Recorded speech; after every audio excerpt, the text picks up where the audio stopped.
बात करने जा रहे हैं उस खबर की जिसे पढ़कर देश के बड़े बड़े राजनीतिक विश्लेषक भी चौंक जाएं।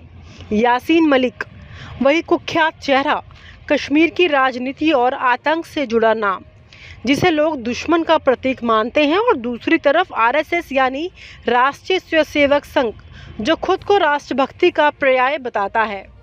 सोचना ही काफ़ी है कि ये मेल कैसा लगता होगा। अब ज़रा कल्पना कीजिए, कश्मीर की सर्द गलियों में या दिल्ली के किसी शांत कमरे में यासीन मलिक बैठा हो और सामने बैठे हों आरएसएस के सीनियर चेहरे, साथ में कुछ शंकराचार्य। ये सिर्फ मुलाकात नहीं बल्कि उस राजनीतिक पहेली का हिस्सा है जो कभी देश के सामने पूरी तरह नहीं आई।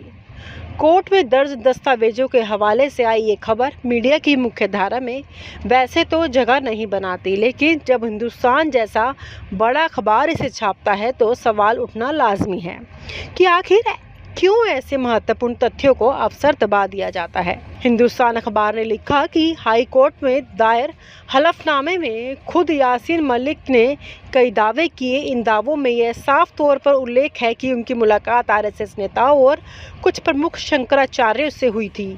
दोस्तों, ये छोटी मोटी बात नहीं है, क्योंकि आरएसएस वही संगठन है जिसे राष्ट्रवाद की अंतिम चौकी कहा जाता है, और यासीन मलिक वही इंसान है जिसे भारत विरोधी गतिविधियों का बड़ा चेहरा माना जाता है। ऐसे में अगर ये दोनों ध्रुव कहीं एक दूसरे के करीब आ जाते हैं तो हमें समझना पड़ेगा कि राजनीति के पर्दे के पीछे का खेल कितना गहरा है। जरा सोचिए, आम जनता को तो यही बताया गया कि आरएसएस और अलगामवादी विचारधारा के लोग एक दूसरे को पानी भी नहीं पिलाते, लेकिन कोर्ट के दस्तावेजों में जब सामने आता है कि बातचीत हुई, मुलाकातें हुई और संवाद कायम रहा, तो यह तस्वीर किस ओर इशारा करती है? क्या ये मुलाकातें शांति प्रक्रिया का हिस्सा थी या फिर सत्ता की राजनीति का कोई गुप्त अध्याय? मजेदार बात यह है कि इस तरह की मुलाकातें अक्सर इतिहास में दबा दी जाती हैं ताकि जनता के सामने वह इमेज बनी रहे जो सत्ता को सूट करती है। आज की राजनीति में ये खबर क्यों अहम है? इसलिए कि मौजूदा दौर में लगातार ये बताया जाता है कि देशभक्त और राष्ट्र विरोधी विचारधारा के बीच कोई मेल जोल संभव नहीं है, लेकिन इस मुलाकात के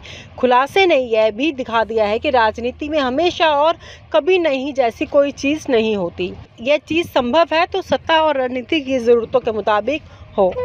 आरएसएस नेताओं और यासीन मलिक की इस कथित बैठक में यह साफ हो जाता है कि सत्ता की राजनीति में दुश्मन और दोस्त का फर्क बेहद लचीला है। इस खबर का एक और बड़ा पहलू यह है कि इसे छापने की हिम्मत आखिर क्यों सिर्फ हिंदुस्तान ने दिखाई। मीडिया के इस दौर में यह टीआरपी और विज्ञापन की राजनीति हावी है।